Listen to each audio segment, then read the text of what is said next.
Hey, what's going on, guys? Dr. Sean J. Harris here with Generational Wealth Academy. Listen, I was talking to Kennedy today, and at 12 years old, she realizes what does and doesn't sound right financially when it comes to business or finances. So she said, listen, Dad, I was talking to a lady who said she was going to retire from her job in another 6 years, which would put her around age 52, 53. And then she said that the lady told her that she would work a second job so that she could have two streams of income. And Kennedy said, well, Dad, that doesn't seem to make sense. It doesn't balance out financially. I said, well, explain to me what you're talking about, Kennedy. So she said, well, first, if a person has to go get a second job to retire from after retirement, that means that the first job didn't pay them enough. Whoa. I'm like, this is a 12-year-old. Because we taught them financial literacy at an early age, they understand the numbers. And that's one of the key things I'm always talking about is you got to know your numbers to be successful in business.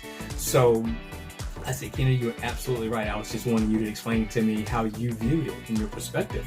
So I further explained to her that when a person works a job and they retire from this pay scale, well, when they retire, the retirement comes down. So if that person went and got another job and it made this much money, well, then guess what?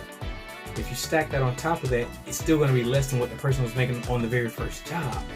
So I was explaining to her my ideology is that, well, if you're working in a position, you've been there for 20, 30 years or what have you, and if you aren't hitting your financial goals at that designated age of retirement, then perhaps it may be wiser just to stay at that current job where you may already have seniority, pay increase, step increase, or whatever it is that how your structure is financially, is to stay at that position and maybe go the next level up, next management level, next rank if you're in the military, what have you, and then retire at a higher position that way.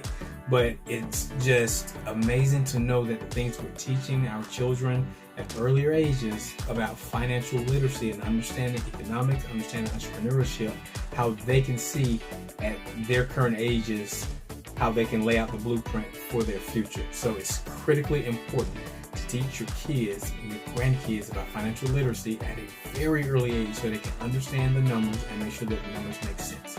All right, guys, I'm Dr. Sean J. Harris, and I know that was a powerful value add.